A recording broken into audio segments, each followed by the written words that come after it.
नमस्कार, सादर प्रणाम। मैं प्रोफेसर राजीव शर्मा इंदौर आप सभी का हार्दिक अभिनंदन करता हूं।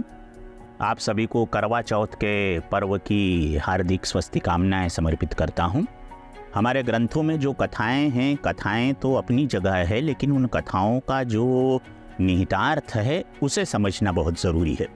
करवा चौथ की कथा को यदि संक्षिप्त में कहूँ तो वो कथा यूँ है कि एक ब्राह्मण है, उसके 7 बेटे हैं, एक बेटी है, बेटी का विवाह हो जाता है। सातों भाई अपनी बहन को बड़ा स्नेह करते हैं। एक बार मायके में आती है बहन और करवा चौथ का व्रत आ जाता है। करवा चौथ का व्रत चंद्रोदय देखकर ही तोड़ा जाता है। अब बहुत देर हो गई, रात को चंद्रमा निकला ही नहीं, तो एक भाई ने अपने बहन का व्रत तोड़ने के लिए, बहन को भूखी प्यासी वो देख नहीं पा रहा था, सामने घर लगे हुए एक पीपल पर वो चढ़ गया। वहाँ उसने एक दीपक जलाया, सामने छलनी रख दी। दूसरे भाइयों ने बहन को खिड़की में से बताया ऊपर से कि देखो वो चंद्रमा निकल आया।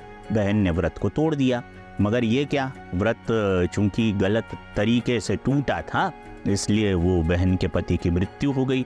बहन रोने लगी। तभी उधर से इंद्राणी गुजरी।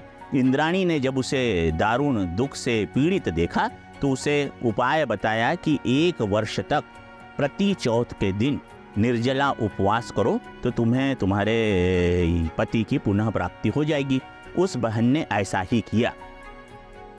अब इसमें समझने वाली बात ये है, ज्ञान वाली बात ये है, कथा तो कथा है, मगर उसके पीछे जो निहित संदेश है वो बड़ा प्रेरणास्पद है।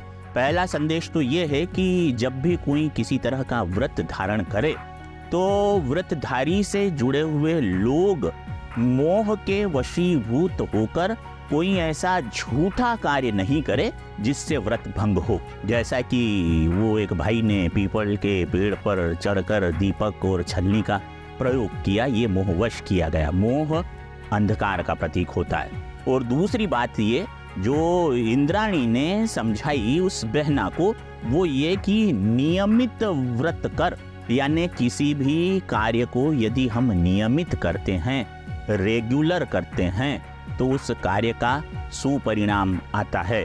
ऐसा कहते हैं कि ये नियमितीकरण का अभ्यास किसी भी व्यक्ति को परिपक्व बनाने के लिए बहुत ही कारगर उपाय है। करत करत अभ्यास के जड़मति होत सुजान, करत करत अभ्यास के जड़मति होत सुजान, और रसरी आवत जात ते सिल पर परत निशान। आज्ञा दीजिए प्रोफेसर राजीव शर्मा को। पुनः शुभकामनाएं। नमस्कार।